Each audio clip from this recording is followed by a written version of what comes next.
on, I will transfer it back to speculative poetry.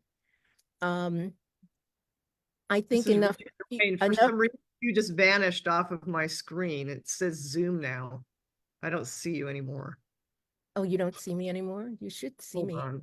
I'll be. Oh, okay, now I see you. I still see you. I see you now. I see you now. It's fixed.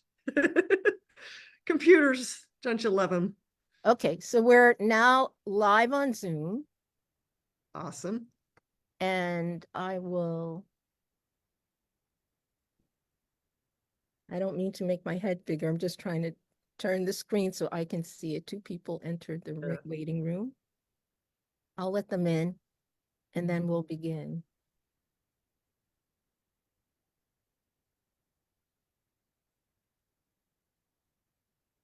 Okie dokie.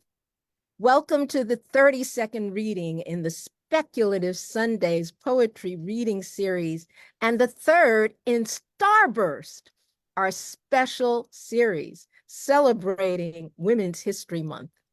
We are live on Facebook via Zoom. I'm Akua Leslie Hope, speaking to you from the ancestral land of the Onondaga, also known as the Seneca, keepers of the Western Door in the southern Finger Lakes region of New York State. I pay homage to the Seneca, past, present, and future, as I do to my own ancestors, by whose grace I exist and am sustained. This event is funded in part by poets and writers with public funds from the New York State Council on the Arts with the support of the New York State Legislature. This reading is being recorded, so if you have concerns, please remove your image. Inaugurated in September 2020, this series seeks to remediate the paucity of presentations of speculative poetry by its living creators. Speculative Sundays Poetry Readings has presented, as I said, 31 episodes thus far. Speculative poetry. People ask me, what is it? Here's my description definition. The poetry of possibilities. It includes alternate history, cryptids, monsters, cyberpunk, dystopia, fairy tales, fabulism, fantasy, folklore, futurism, horror, magic, mythology, occult, paranormal, robots, science fiction, shifters, slipstream, solar punk, space opera, superheroes, supernatural, sword and sorcery, sword and soul, steampunk, time travel, post-apocalyptic, and weird. It takes all poetic forms, plus one of its own called sci-fi-ku. When I think of the history of women in speculative poetry, I am reminded of having read Christina Rossetti's Goblin Market, written in the 19th century, and Emily Dickinson's witch poems, which I hope to write about someday because they're overlooked. All of this before the 20th century. Let me tell you about tonight's wonderful reader. Tonight's poet, Alicia Hilton, author, law professor, arbitrator, actor, and former FBI special agent. She believes in angels and demons, magic and monsters. Ever since she was a little girl and saw ghosts, she's been fascinated by the supernatural. Alicia writes hope punk, speculative fiction, neo-noir, and poetry about bravery and resistance, as well as horror. Alicia's recent work has appeared in a number of places, including Akashic Books, Best Indie Speculative Fiction, Daily Science Fiction, Departure, Mirror, Dreamforge, Space and Time, Year's Best Hardcore Horror, Volumes 4, 5, and 6, and elsewhere. She's taught writing workshops for the Mystery Writers Association and the Romance Writing Association. and has been a guest speaker at more than 60 law schools, including Harvard. I won't enumerate them all because I said more than 60. She received her BA in sociology from the University of California, Berkeley, and her JD and MA from the University of Chicago. She's an arbitrator with the Financial Industry Regulatory Authority and an adjunct professor at UIC John Marshall Law School. As an FBI agent, she was a member of a foreign counterintelligence squad and worked undercover in 2 long-term criminal cases, posing as a drug dealer with ties to organized crime. Now, Alicia enjoys playing different personalities on the stage and screen. She's had acting roles with NBC's Chicago PD, Fox's Empire and Proven Innocent, Showtime's The Chai, Lyric Opera of Chicago, love opera, and the Joffrey Ballet. Welcome, Alicia. Thank you. It's great to be here. So, we'd love to hear you read some work. Awesome. Well, I printed out a bunch of my poems. We'll see how many I have time to read. And I'm not reading them in any particular order. Most of these are speculative. The first one is called A Murder of Crows. And that was published in Ice Queen. And it has been nominated for the 2024 Riesling Award. A Murder of Crows. The pied au gratin is magnificent, the waiter caws. What sort of foot? The husband squawks. Free-range, organic, the waiter caws. He wears a pigeon's heart on his starched uniform. The wife wonders if the stiff material chafes. Her own corset is digging into her ribs. I'll take the pied au gratin, and my wife will have the kidney fricassee. Her husband knows that she loathes organ meat. She wants to squawk, but presses her beak together, silently reciting her calming mantra, sky, sky, sky. Azure with wispy clouds, she sees herself taking flight, gliding on an opera far, far away from the chatter in the dining room. The waiter wheels in a steel table with a naked man trussed on top, a gag in his mouth. Left or right foot, the waiter caws. And the next poem is called April, and it was published in J Journal, New Writing on Justice. April. I trudged up the hill, too cold to leave the jacket at home. The sunlit, chaste white faces of spotted toad lilies. The rose-breasted grosbeak warbled his joy. Up over the dew-crusted hill, at the end of the manicured glade, 349 feet from her new lemon yellow VW bug, beneath the bobbing heads of her purple flowering garlic. Last week, my neighbor hid a secret. I'll bet he wished he'd never bought her the shovel. I should have known something was wrong when she smiled at me. Garlic smells musky, not like rotting meat. April was wearing red and black spotted boots, like the wings of a ladybug. The next poem is called Oleander and Wolfsbane. It was published in Spectral Realms and was longlisted for the Best Horror of the Year, Volume 14 by Ellen Datlow. Oleander and Wolfsbane. Bridal bouquet. Her last cup of tea. His duplicity. Black dahlia. a corpse planted in his garden.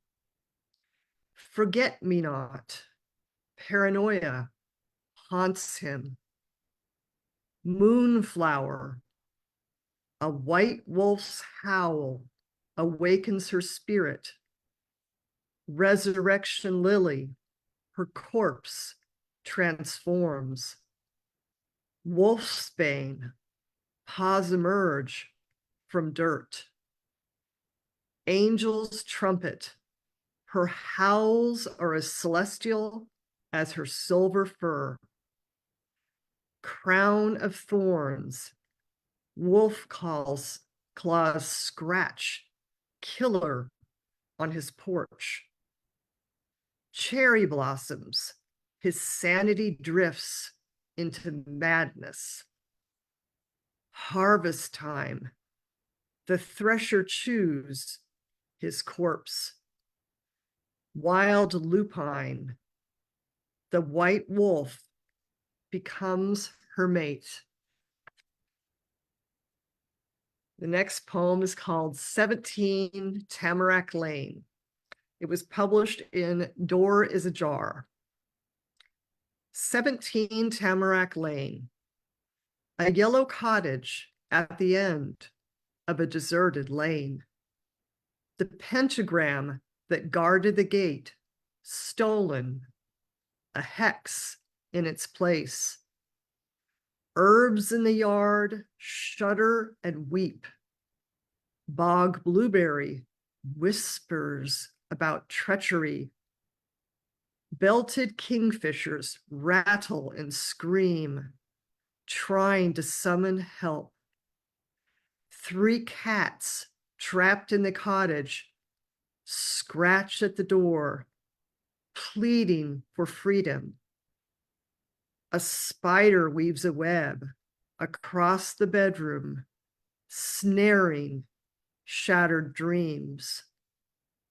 In the dark cellar, a yellow-haired witch is stuffed in the washing machine.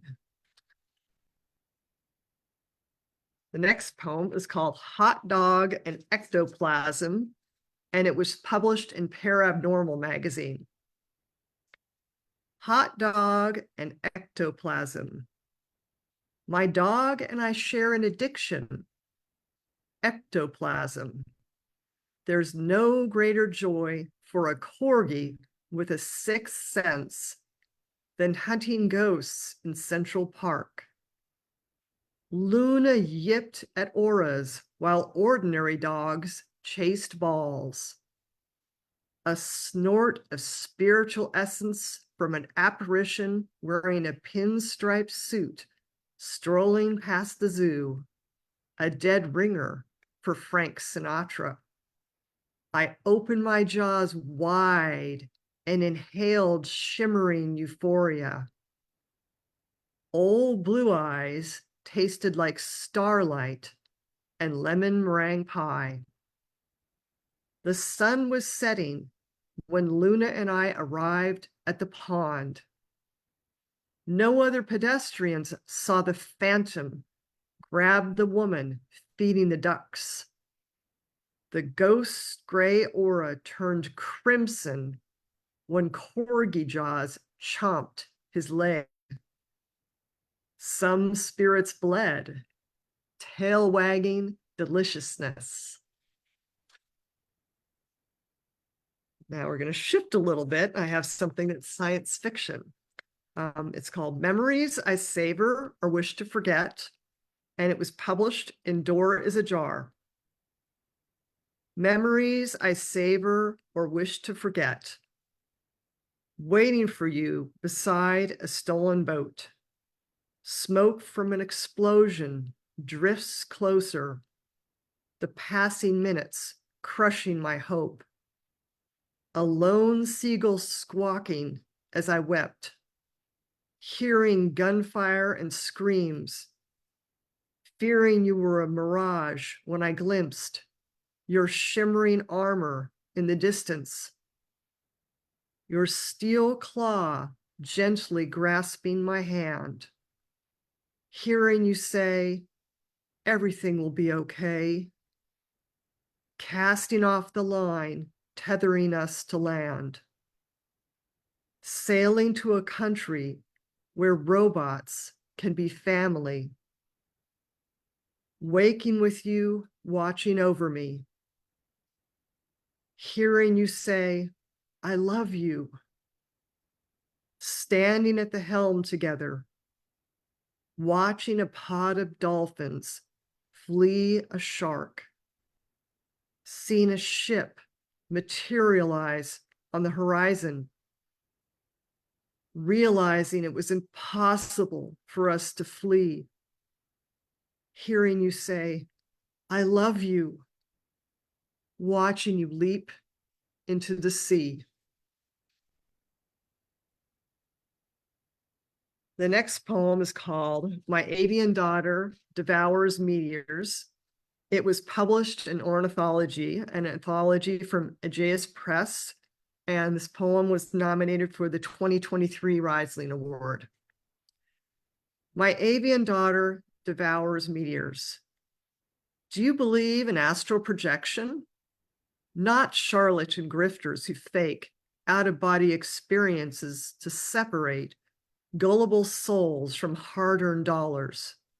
That's parasitic, asholic, inhumane, not miraculous, like the avian creature that slithered from my vajayjay. My daughter is a glorious monster, born with a beak, a feathered face, and winged body. Her luminous gold crest fanned, forming a halo when I screamed. How could I not be terrified? Science says immaculate conception is impossible, yet Aurora wriggled beside me in the bathtub. Sure. Her throat vibrated. Tiny claws scampered up my calves, climbed, clinging so tight. I fear she would bite, but the beak morphed to fleshy lips. She latched onto my nipple. My shrieks turned to whimpers. Mammaries swelled. Amazing lactation. 2 days later, I woke with a girl in my bed. Eerily familiar, the face was a mirror image of mine when I was 9, freckled with buck teeth. She said, sure. Aurora's soul left her body, floated on the ceiling, drifted out the window. I strapped on my gun, sprinted after her. The neighbor's hound barked, but no one else seemed to see the diaphanous flicker zoom past houses, apartments, the pharmacy. I found Aurora's shadow in a cemetery. Her invisible beak gobbled 2 granite headstones and a statue of Jesus.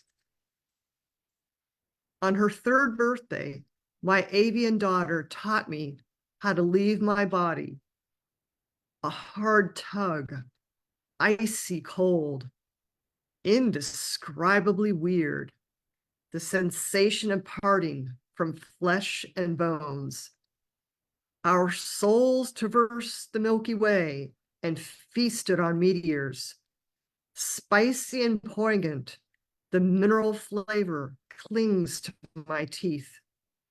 I have not seen Aurora since December 31st, 2021. She said she wanted to become a black hole and swallow all the pain in the universe. My next poem is called My Sun Breathes Fire, and it was published in the United Kingdom in Neon. My sun breathes fire. Do you believe in magic? Not the hallucinations you see from eating magic mushrooms or LSD. That's bullshit. I've seen the real thing. Had it bite me. My second child is a dragon, an orange-eyed, black-tongued, claw-footed, winged beast. Hatched from an egg, I squirted ground fish meal, juice, and yogurt down his throat before he got strong enough to hunt. Got some flung in my holster. You've got to wear a gun when you're raising a dragon. Honk, honk, honk. He begged for flesh like a baby goose. Taught the beast to fly, too. Flapped my arms until he took off. I loved him even after I bled. Still have scars where his claws scratched. When he was 4 months old, he said hello. 8 months later, the feathers on the back of his neck turned from green to yellow. Did you know dragons like dirty jokes and cop shows? Now he's learning opera, speaks in a baritone, sings like a tenor, wants to grow up to be Rolando Villazone, fan his tail, spread his wings, strut across the stage. The next poem is called Scavenging Stars, and it was published in Space and Time. Scavenging stars. At the time of the birth, the mother watched the glimmer seep from her womb and knew betrayal. She wept for her progeny, skipping away along the Milky Way. Sometimes a protostar pretends it is something else, a leaping mooncalf, a comet, a rocket ship, not minerals and fire birthed from agony, a snippet of a soul cleaved from the deepest part of a mother star's heart. She tore out her left rib and hurled it, a silent scream in the dark, hoping to boomerang the errant child back to her breast. The shimmering infant swallowed the rib and galloped to another galaxy. The bereft mother star folded into herself, icy fingers kneading the empty pit in her heart. But her grieving flesh would not mesh. The aching pit stretched, growing until only a sliver of her former self remained. A wounded red giant lurched towards the thing that used to be a mother. Chains of old age binding the elderly star's temple were wrapped so tight he did not see the black hole, an event horizon impossible to avoid. Next poem is called Mama, and it was published in Ice Queen. Mama, picture a horrific tableau, an insomniac mother propped on sweaty pillows, nurses identically monstrous infants, an alien latched to each human breast. Their armored skulls gleam while clacking mandibles drain her memories. Sunlight streams through the window, gilding the detritus of her former life, the empty space on the bed beside her, where her husband used to snore. Muddy footprints on the bedroom carpet, tracked in after she dug the grave. Marital vows and bones buried. He tried to kill her babies. Love knows no boundaries. Her belly swelled after a lunar eclipse. She wonders if her nursing aliens will learn how to speak. Next poem is called The Oracle. It was published in Constellations. No mortal being ever sees the old woman's lips moving. Mouthpiece of gods and goddesses, drop a coin in her cup, An immortal voice will prophesy from the sky, cumulonimbus, only rumbling the truth when storm clouds are churning. Lightning bolts and wisdom flung from Ragnarok or Olympus. No one knows the source, except perhaps the old woman. Nameless and ancient, she has been sitting in the olive grove for decades, eating nothing except the coins in her cup. They levitate and disappear, slipping between her lips magically. The gnashing metal sounds like bells and smells like history. Blood-soaked togas, burning papyrus, reanimated mummies. The sun rises and sets on her wizened face.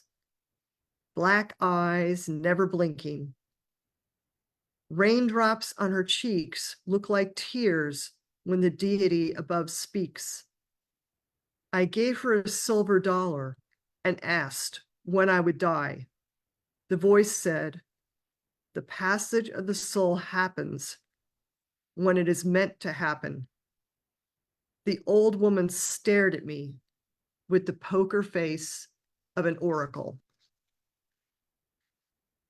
Do we have time for any more poems, or should we go to the questions?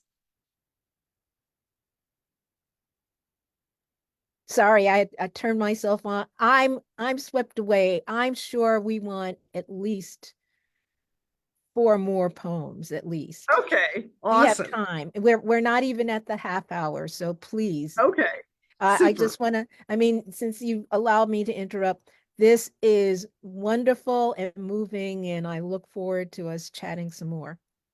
So Thank thank you. you. I'll read some more then. Okay, this next poem is called Ode to Harriet. It was published in Avant Appalachia and nominated for the 2023 Dwarf Stars Award. Ode to Harriet. Green and herbaceous, spiky yet soft, minty fresh deliciousness, host and shelter for creatures furry, slimy, exoskeleton armored, sinuously scaled, hopping, wriggling, burrowing, slithering. You never asked why, gnashing teeth munched, fangs and fingers plucked. A rabbit built a nest in your tender heart, denuding your limbs, bite after bite, while buzzing bees nuzzled your purple blossoms. So many secrets you overheard, never betraying a confidence, even as you withered under the burden of snow and ice. Sometimes I dream you resurrected, mentha peperita, reborn, emerald leaves unfurling as you scampered through my garden, dancing to the bee symphony. This next poem is called Painterly Wisdom, and it was published in Eastern Iowa Review. Painterly Wisdom. She touches her favorite canvas, painted 67 years ago. Arthritic fingers once nimble, caress dry dabs of oil so carefully, placed by her hog bristle brush, tactile sensation makes eyes clouded by cataracts. See a winter memory, dappled sunlight, gilding the frozen pond. Behind Grandpa's old red barn, he led her by the hand to see a fallen log where beavers had built their home. She wanted to watch their flat tails slapping against water, but the beavers were lounging inside their lodge. More sensible than her, she'd forgotten her cap. A gust made dried reeds wave. A marsh wren perched on a cattail flew towards a bald cypress bent with age. She wanted to capture the moment. Grandpa showed her how to hold the paintbrush, taught her pointillism, perfect for mimicking the texture of tree bark. Feathers needed a more delicate touch. The wren puffed against the cold, refused to pose, hopped from one branch to another, finally flew to another cypress. A tear trickled down her cheek. Grandpa's back was hunched like the tree.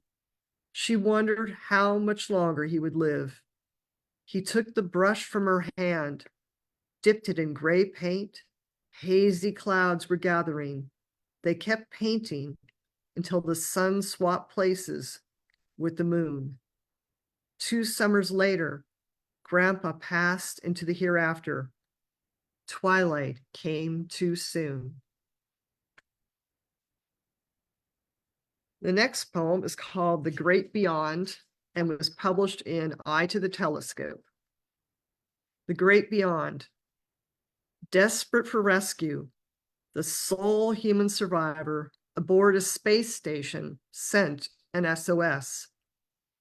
Back on Earth, rocket scientists beamed instructions.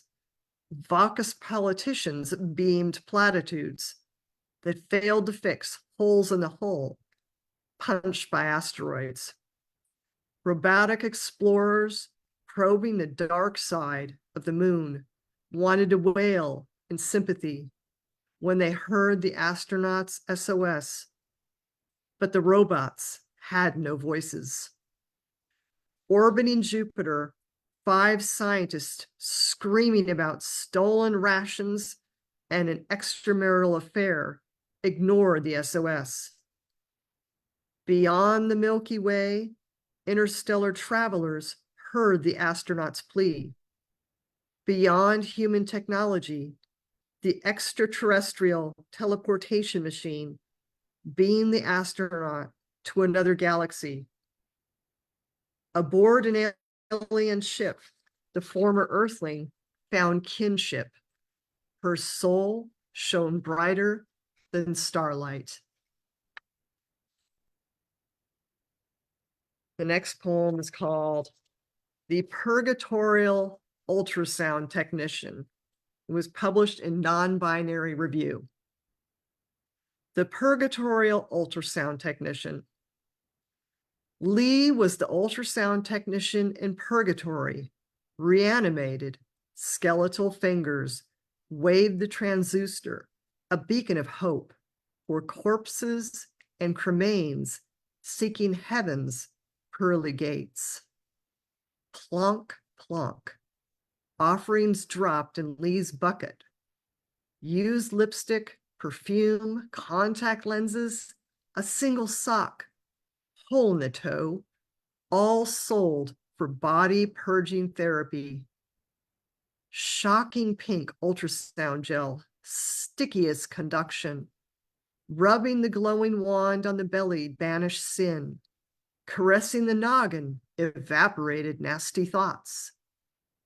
Stroking the heart lifted the spirit, joy, goodness, trapped malevolence and vice, humming, probing, until the marvelous ding, heralding salvation.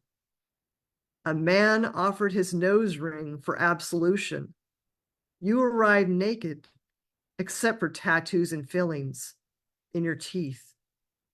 What will you sell to escape Satan?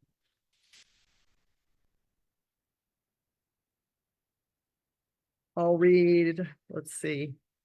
Should I read 2 or 3 more poems? 2 more. Okay, I'll read 2 more. This poem is called Inked, and it was published in The Quiet Ones. Inked. Violet, eggplant, lavender, plum, mauve. Infinite shades of purple ink were faded, but memories lingered. Tessa's pens had tattooed Lynn's soul. The sketch of an amethyst owl, Tessa jotted on Lynn's left arm when they met riding the subway, the F train to Rockefeller Center. Their signatures signed on a lease, a studio apartment inhabited by a ghost. Tessa's sofa smelled like her last girlfriend, patchouli perfume and spilled tea. Hasty notes Tessa scrawled on sticky notes. Buy cat litter. I'm sorry. Marry me? The proposal left on the refrigerator, empty except for leftover pizza. The violet heart Tessa drew on their marriage certificate. Till death do us part was not part of their vows. But love can't stop a taxi careening through a red light. Tessa's smashed pen left a lilac smear on Bleecker Street. A message Tessa's ghost left on the bathroom mirror on the day they should have celebrated their 4th wedding anniversary. I miss you, scrawled in mulberry lipstick. And this last poem is called New Beginnings, and it was published in Dreams and Nightmares. New beginnings, fresh. She watched a centipede squirm in the rooster's beak, bloated, wishing she never bought breast implants, curdled, finding the breast pump after her diagnosis, ripe. The robot carved tumors from her chest. Malignant. The postman brought another hospital bill. Bartered. She traded her body for immortality. Putty. The artist molded her face. Ether. The scientist uploaded her consciousness. Reboot. The androids have her smile. Thank you for listening to me reading my poems. You're wonderful. Oh my Thank gosh. you. Oh my gosh. Such a breadth and range and depth. And I'm so taken by your use of all the senses almost all the time. You make sure that we feel, that we smell, that we taste, which is just so fabulous. But I'll go on extolling later. Our audience has a question, and I want the audience to have their time with you first. But I have so much to say. These poems are just, I can't wait for you to do a collection so we can have them all together at once. Because I'm glad you mentioned that. I actually have just written my first collection, and I'm ordering the poems. It's right now it's 81 poems, and I'll be sending it out under submission soon, and then hopefully eventually we'll get published. best of luck. Please keep me apprised. And if I run across people who are, I have your info. I'll be sure to send you when there are calls that I think might be appropriate, because hearing them all together is such an incredible experience to see some of the themes and your ongoing concerns, but how each time you visit these concerns, it's another opening. Okay, but I'm going to shush now. Let me read this question, and then I'll get back to what I wanted to say about the poems you read. Fabulous. Thank you. Alicia, would you let us know how you got started in spec poetry and what advice you would give to poets who are expanding into this area? So how'd you get started, and then your advice? The first time I read speculative poetry, I was a young kid. My mother likes speculative poetry and horror and various types of, out there fiction and poetry. And she gave me a book by Edgar Allan Poe. It was Poe's poems and his stories, The Telltale Heart. And so my young impressional mind was so excited by it. I mean, I was just thrilled. To me, the terror, the imagination, the psychological aspects of it, it just really set me on fire. And it made me want to write my own stories and poetry. So that was sort of my introduction to speculative poetry. And then I wrote my first poem when I was 12. It was about a lion. I was I was in sixth grade, and my English teacher knew that there was a contest. It was the I was growing up in Portland, in Oregon, and so my English teacher knew about this contest. That the Oregon Zoo had a poetry contest, and it was actually for high school students. But she told me I should enter my poem, my lion poem. I entered and I won. So that was my first time writing a poem, and my first time my poetry was published. And then, I haven't been writing poetry steadily since I was 12, but I've been writing on and off for years, and I've now been published in, I think, more than 10 countries. So I've written a lot, and I really love speculative poetry. But my first poems, like the lion poem, there was no supernatural element to that at all. It was just about a lion. But now most of my work is speculative. You began at 12, you began with Poe. So much resonance for me in terms of Poe and the age of starting and saying that I'm doing this. The other part was, what advice would you give to poets who are expanding into this area? I would say read widely. Read not just poetry, but read really well-crafted fiction. Incidentally, a lot of my poems have turned into stories. Some of my stories have turned into poems, so I write both.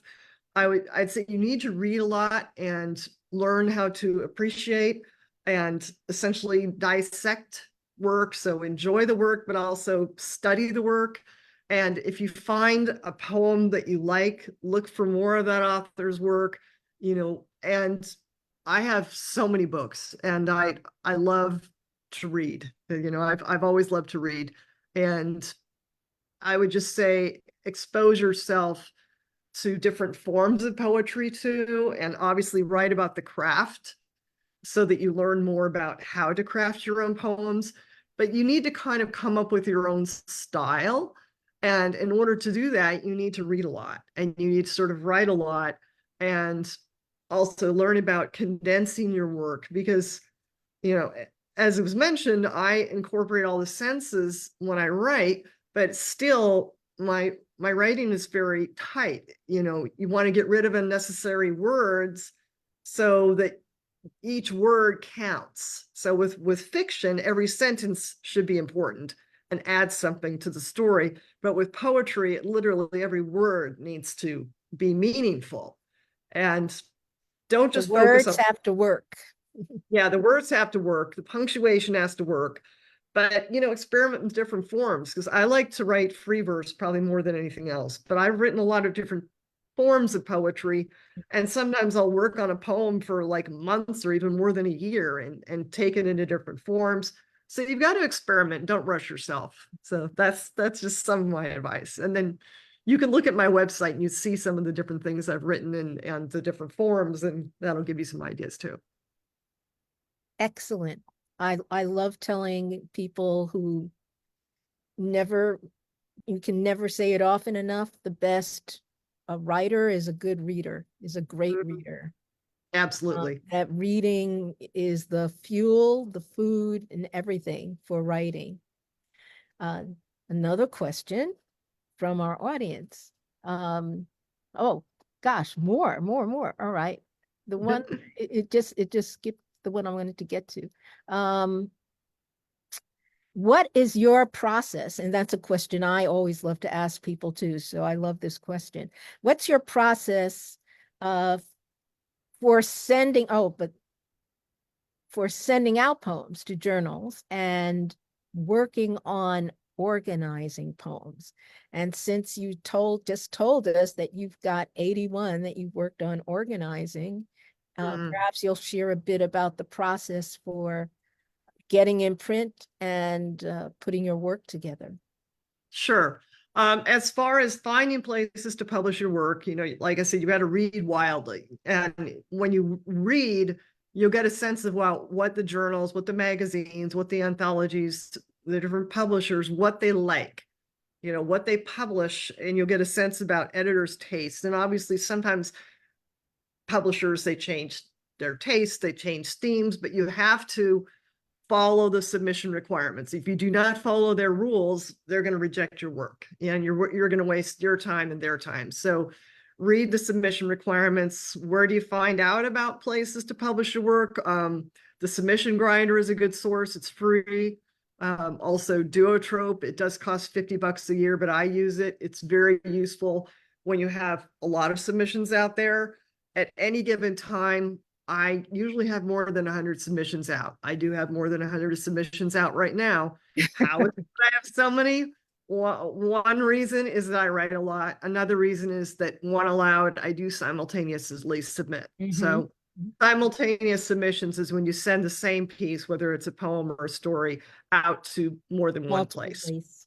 Right. And that can increase your chances of an acceptance, but some places do not allow that. So you do not want to break that rule, because that'll get you in trouble and possibly ruin an opportunity to publish with that place in the future.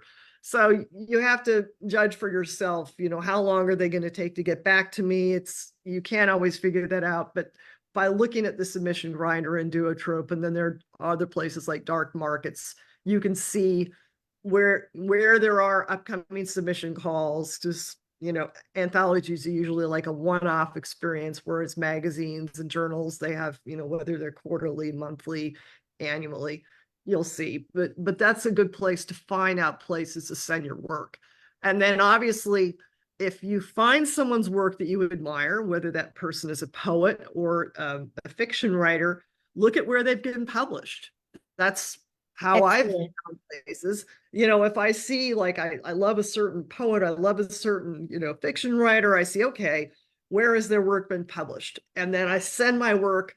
If I feel like sort of a kinship with that person, I send my work to the same place, and sometimes they buy my work, even if I'm like way inexperienced compared to that person, because we may have some themes that we're, have in common, or sensibilities, or, yes, the level of darkness. And so that's another way to find places to send your work.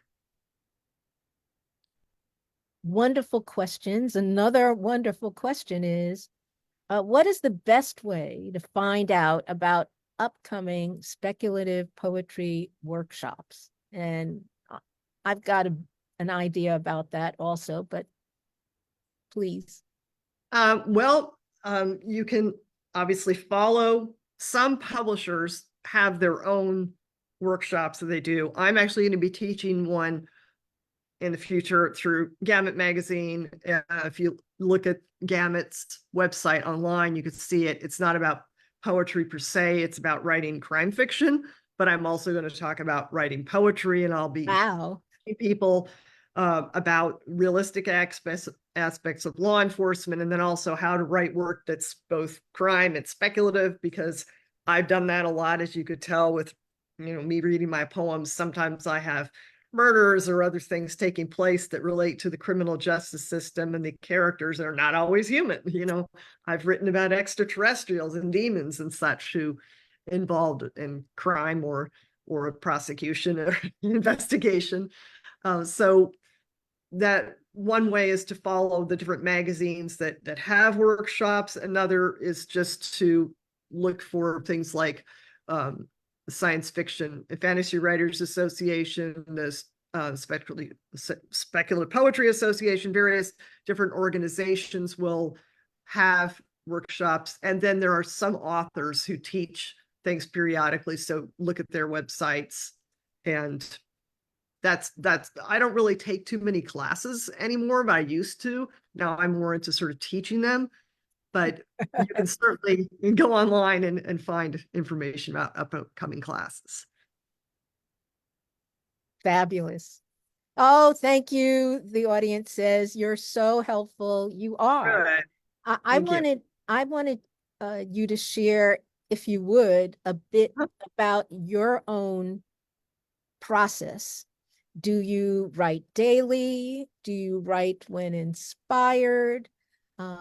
What triggers a poem? You did sort of mention that there's a work that you worked on for over a year.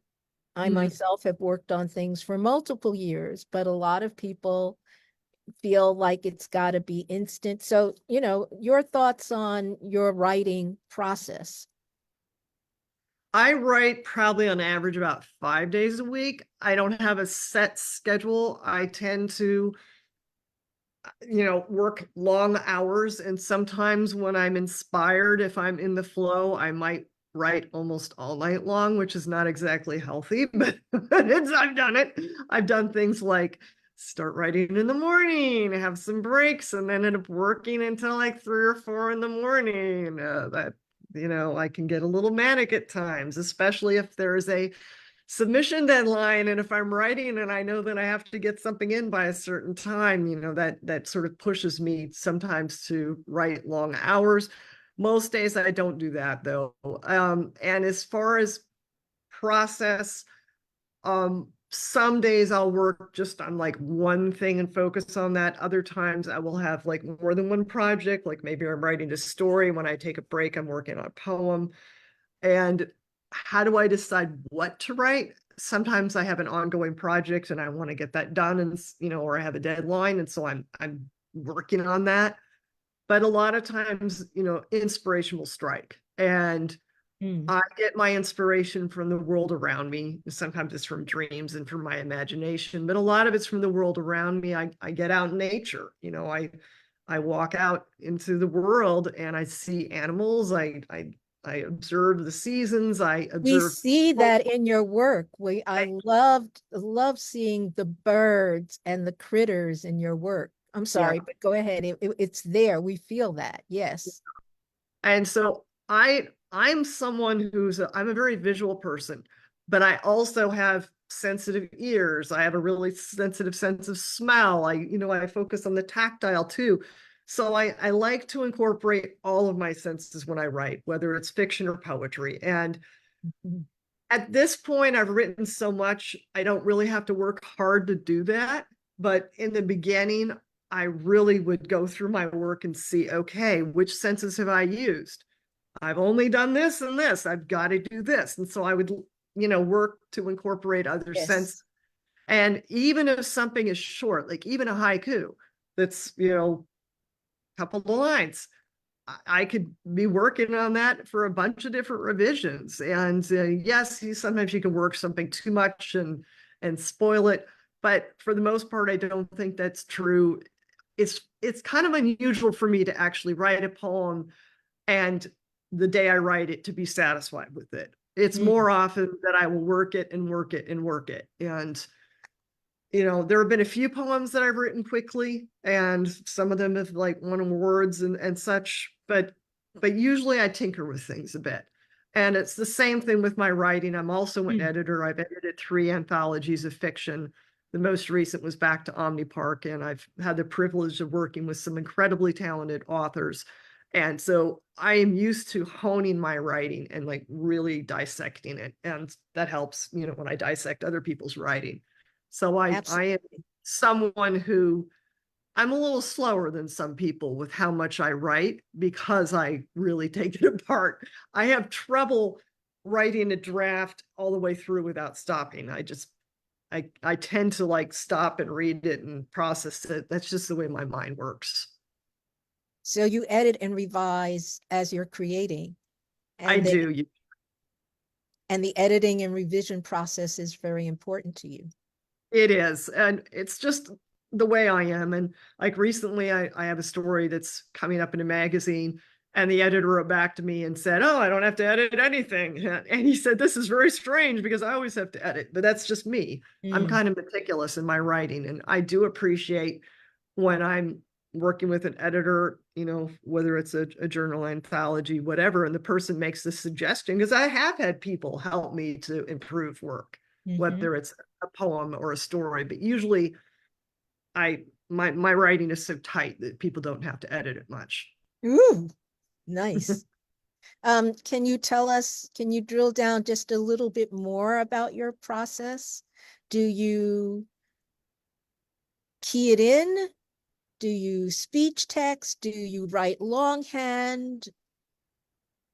Well, as far as that goes, I am not someone who works well with dictating. I think it's just because I'm kind of visual. And so if I'm not at my computer, I will write on a piece of paper. I might even write on the back of a receipt, like if I'm in my Mhm. car, if I'm out somewhere. I don't usually like type on my phone. That's just, I don't know, maybe I'm a dinosaur. I just like to, have paper if I'm not at my computer. Otherwise, sometimes I write directly into the computer, and later, if I'm editing, I'll be copying or pasting or cutting, Mhm. with it typed in the computer.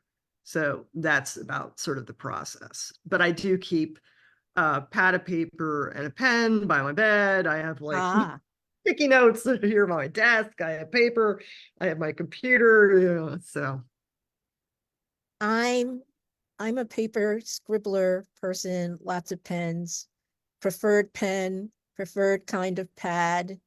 mm, Um, I love seeing my scribble. I don't know. I like looking at not great handwriting, but I love looking at it on a piece of paper too. So I appreciate, you know, that physicality actually. yes, yeah. Uh, and even though I have also done speech texting, I'm usually reading in something that I wrote down Mm, versus that being the initial. There was a poem, and now I mean you've brought up so many thoughts, but there was a poem and I didn't get the title and I wanted to know more about it. But okay, this isn't the one. And I wrote each one down as you were reading them. So that they were fab, fabulous. I thank loved you. the circling around. Okay, so this is what I found unique about you. And by the way, um, the Riesling poem, I voted for it. I nominated it. I loved it. You Thank know, my you. daughter, my avian daughter in the meteor.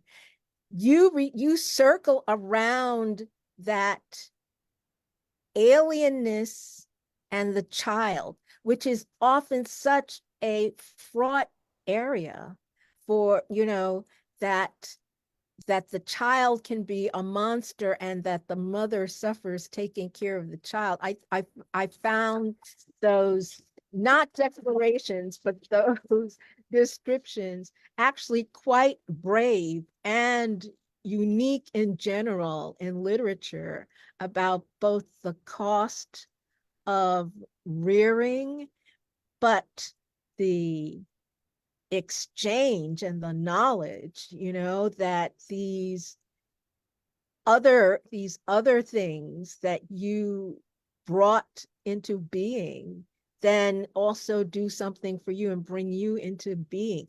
Is this an ongoing theme in your work? Because there are a number of poems that sort of address that, but it's just for my startling and moving. Thank you. Yeah, that is one of the themes that I touch on a lot with the poems, and I've written about it in my fiction as well. I Ah, happen to be a mother. I have one child, and he's now 24, but oh, the experience of dragon. I also have pets. So the the poem about my son breathes fire is actually Yes. based on a pet parrot. His name is Oh, Zeus. He's my first child. Zeus. So Zeus is a yellow-naped Amazon parrot, and he has how old orange. is he now? He is 30 years old. Wow. He will be 31 years old in May. So he's my first child, and he talks. So that the Zeus, and I really did feed him fish meal and yogurt and everything. And sometimes I got him when I was an FBI agent, and when I got him, he wasn't completely weaned yet. So I was bottle feeding him twice a day for the first week, and then Oh, once a day for a few weeks after that until he was completely on solid food. And now he talks, and he's an adult parrot. But it's like when I was pregnant with my human son, It was a very difficult pregnancy, and I had a lot of complications and had a lot of pain. And so I can appreciate all that. And then I've had some other issues with female things. And so, yes, I know that our bodies can be vessels for life, but our bodies can also be tormented by the process. And then just Mhm. being Mhm. female, like, has all sorts of complications. Women can be very strong, but we also suffer a lot sometimes. And Well, so, you address the viscera and the pain so compellingly and engagingly. And sometimes I think I may have had the wrong reaction because I was laughing sometimes. And I said, no, I think this is her sly humor also. I just got it. In fact, when you were being most horrific is when I thought you were also being most funny, and making us look at it and address it. I thank you for that. It's just, you're just so incredibly adept and deeply moving. And it's our time to say goodbye. So I thank you, Alicia. I thank all of you who are here. Yeah, it's after 8, and I want to keep talking, but I'm going to try and constrain myself. It just says to me that we've got to have another conversation. We need to hear you more, have you present it more. The audience says, thank you. You were so helpful.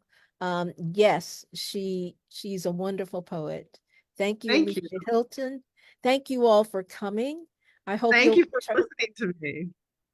Oh, you're so welcome. My privilege. And I hope you'll return next week as we wrap up Starburst with Cherise Francis. Same time, more or less, same station.